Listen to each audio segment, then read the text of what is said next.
हूं, मैं अपना काम किए जा रहा हूं। मैंने एक पैगाम उनको दे दिया है और बिहार की आवाम को गवाह रख दिया है ना, ताकि आने वाले दिनों हम पर कोई इल्जाम न रख सके। मैं अपना काम कर रहा हूं, मैं देख लेता हूं हफ्ता असरा, नहीं तो मेरा थर्ड जो ऑप्शन है हमारा थर्ड फ्रंट, वो हमारा जिंदाबाद है। दिक्कत अरे मैंने तो बार बार कहा है कि मुसलमानों के वोटों को लोगों ने रखेल समझ रखा है, और मुसलमानों के लीडर भी जो हैं इन पार्टियों में जाकर कहीं न कहीं बेचारों की मजबूरी है, क्योंकि वो अपने अपने क्षेत्र के लोगों से कहते हैं तो लोग पूछते हैं कि भाई टिकट किसका लेके आए हो। ये इसमें मुस्लिम आवाम का भी बड़ा कसूर है इस मामले में, कि वो पार्टी नेता को नहीं देखते, वो सिर्फ देखते हैं कि किस पार्टी की हुकूमत बननी है, किसकी हुकूमत। अरे हुकूमत बनाने के चक्कर में तो तुम लुट गए हो।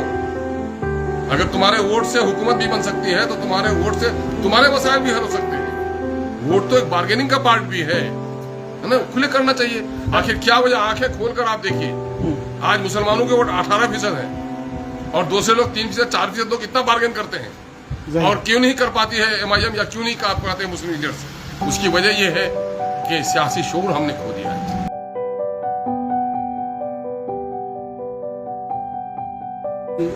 मजलिस इत्तेहादुल मुस्लिमीन ने राजद को जो लेटर दिया, उसके बाद राजद के मनोज झा की तरफ से जो स्टेटमेंट आया है, उस पर क्या कहेंगे? देखिए भाई, मेरे संस्कार को कोई मेरी कमजोरी नहीं समझे, मेरे उदारता को कोई मेरी कमजोरी न समझे।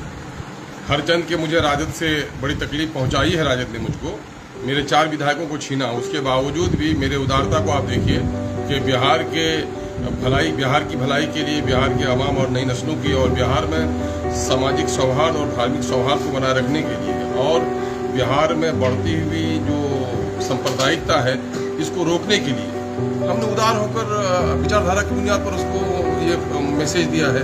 हम कोई लालाहित नहीं है ना, हमने उदारता के साथ दिया है। और मैं बिहार के आवाम को गवाह भी रखना चाहता हूँ कि आप गवाह रहिए इस बात के कि सरदारी की फिक्र किनको है और बिहार की फिक्र किनको है।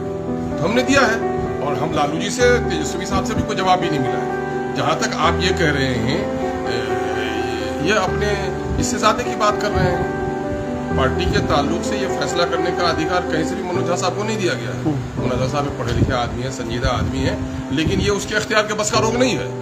पार्टी ने अधिकृत कर दिया है लालू जी को और तेजस्वी जी को। तो ये बेचारे कहाँ से उसमें आ जाते हैं? बोलना है तो कुछ भी बोल देते हैं, बोले, उससे कोई फर्क नहीं पड़ता है। मुमकिन है पार्टी के लोगों ने बुलवाया तो उनको कम रेफरेंस से बोलना चाहिए।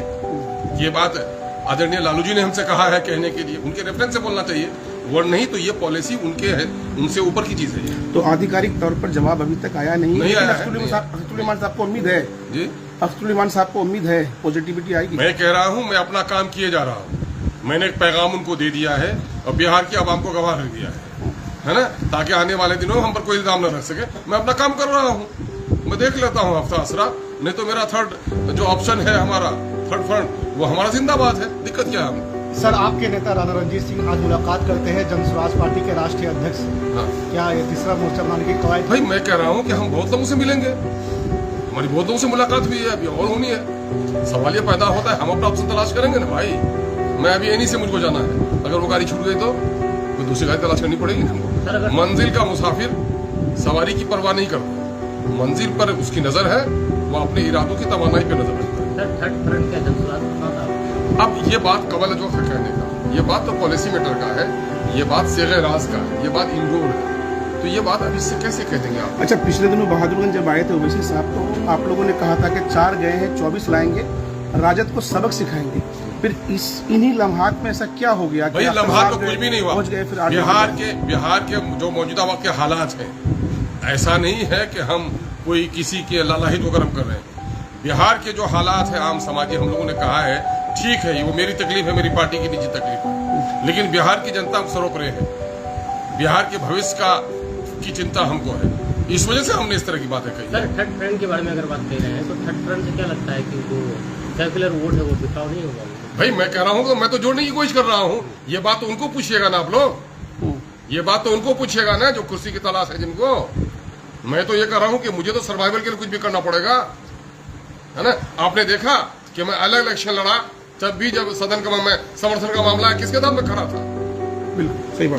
तो उनको देखना चाहिए, मेरा कैरेक्टर देखना चाहिए कि मैं किस कैरेक्टर से राजनीति कर रहा हूँ। ये चीजें आप नहीं देखेंगे।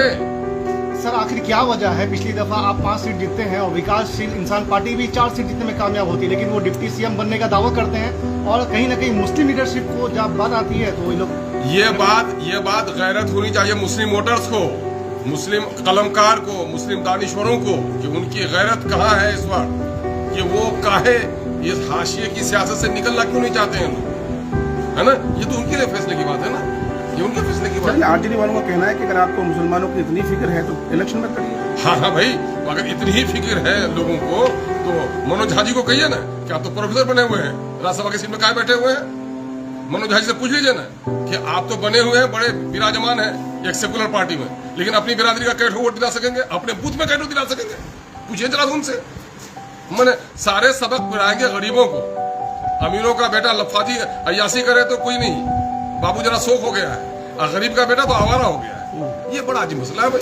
सर वोटर लिस्ट में जो वेरिफिकेशन का कार्य किया जा रहा है, क्या लगता है इसमें कोई साजिश की बू नहीं आ रही? भाई ये पूरे तौर पर चोर दरवाजे से एनआरसी नाफिज करने की नापाक कोशिश है, और ये तुगलकी फरमान है इलेक्शन कमीशन ऑफ इंडिया का।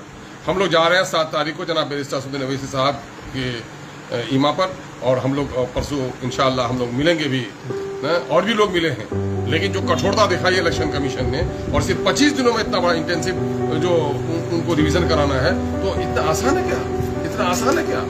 बहुत सारे ये काम तो मामला ये है कि साल भर का काम है, ये खेती का वक्त है, मजदूर का प्लान है, नौजवान कॉलेजेस में है, नौकरियां लोग कर रहे हैं, हाहाकार मचा हुआ है गाँव में, लोगों के पास पेपर नहीं है। बिहार का जो वर्क कल्चर है, बिहार में मैं आज भी समझता हूँ कि 25% लोगों को जन्म प्रमाण पत्र नहीं मिल पाता है। एक आदमी मर जाता है तो 5 महीने तक उसके बेटे को उसका मरण प्रमाण पत्र नहीं मिल पाता है, तो ये 25 दिन में संभव हो सकेगा क्या? अख्तर साहब, एक सवाल है, महत्वपूर्ण है। जिस तरीके से आपने पहल की है, आपने बड़ा दिल दिखाया है और आपने लेटर दिया है, लेकिन उनकी तरफ से जब कोई जवाब नहीं आता है तो क्या समझा जाए कि आरजेडी हो या दूसरी पार्टियां हो, वो केवल मुसलमानों को वोट बैंक के तौर पर इस्तेमाल करना चाहते हैं? अरे मैंने तो बार बार कहा है कि मुसलमानों के वोटों को लोगों ने रखेल समझ रखा है, और मुसलमानों के लीडर भी जो हैं इन पार्टियों में जाकर कहीं न कहीं बेचारों की मजबूरी है, क्योंकि वो अपने अपने क्षेत्र के लोगों से कहते हैं तो लोग पूछते हैं कि भाई टिकट किसका लेके आया हो। ये इसमें मुस्लिम आवाम का भी बड़ा कसूर है इस मामले में, कि वो पार्टी नेता को नहीं देखते, वो सिर्फ देखते हैं कि किस पार्टी की हुकूमत बन रही है, किसकी हुकूमत। अरे हुकूमत बनाने के चक्कर में तो तुम लूट गए हो। अगर तुम्हारे वोट से हुकूमत भी बन सकती है तो तुम्हारे वोट से तुम्हारे मसाइल भी हल हो सकते हैं। वोट तो एक बार्गेनिंग का पार्ट भी है ना, खुले करना चाहिए। आखिर क्या वजह, आंखें खोलकर आप देखिए, आज मुसलमानों के वोट 18% है और दूसरे लोग 3%, 4% लोग इतना बार्गेन करते हैं, और क्यों नहीं कर पाती है एमआईएम, या क्यों नहीं कर पाते मुस्लिम लीडर्स? उसकी वजह यह है कि सियासी शोर हमने खो दिया है, सियासी शोर हमने खो दिया है। सर वोटर वेरिफिकेशन में 9 तारीख को बिहार बंद बुलाया गया है, एमआईएम का क्या स्टैंड है? नहीं, हम लोग तो सुप्रीम से मुखालफत कर रहे हैं। अभी हम लोग जा रहे हैं, हम लोग पॉलिसी बनाएंगे, और ऐसा जो लोग कर रहे हैं मुबारकबाद की मुझसे एक अच्छा काम कर रहे हैं। सर कल पटना के रात में दिन दहाड़े जो गोली मार दिया गया कारोबारी को, ये नीतीश कुमार के मैंने 0% टॉलरेंस जो क्राइम के बारे में उसने कहा है, करप्शन के बारे में कहा है, कम्युनिज्म के बारे में कहा है, सब 300-300% हो रहा है। शराब की गंगा बह रही है, लोगों के घरों में शराब खाने बने हुए, एक ऑफिसर इनका करप्ट है, जब पकड़ा जाता है तो मशीनों में पैसे गिनने पड़ते हैं, और अफसरशाही का नंगा नाच हो रहा है, लोकतंत्र का चीरहरण हो रहा है। बिहार में लोकतंत्र नाम की कोई चीज रह गई है क्या? अफसरशाही है हर तरफ, गुंडागर्दी है, वर्दी के गुंडों ने अभी क्या किया है बहादुर में शरीफ लड़के के साथ, आपने तमाशा देख रहे होंगे। तो कहाँ है वर्दी के पहलवान पटने में जो सरेराह गोली चला दी जाती है, वो भी गांधी मैदान में 4 कदम खाने की दूरी है। क्या हो रहा है भाई? सर आसिफ रजा के साथ जिस तरह से पुलिस बर्बरता हुई है, अख्तरुल इमान साहब इस पर क्या किया? भाई हम लोगों ने इस सिलसिले में कई जिम्मेदारों से बात की है, करेंगे। इसमें इंडिविजुअली कुछ करने का नहीं है, मामला यह है कि अफसरों को उसके खिलाफ शिकायत करने का है। अफसरों को हम लोगों ने इसके खिलाफ शिकायत की है, अब उनके लोग भी हमारे पास नहीं आ सकेंगे, उनके ऊपर क्या क्या इल्जाम लगाए गए। मैं खुद पटना से आया परसों, फिर अभी दिल्ली निकल रहा हूँ, तो सवाल ये पैदा हुआ इंडिविजुअली कुछ नहीं कर पाएगा। सामूहिक तौर पर मैं साधुवाद देता हूँ कि कम से कम यहाँ अपोजिशन के सारे लीडर जो हैं एक मत होकर उस लड़के के साथ खड़े हैं।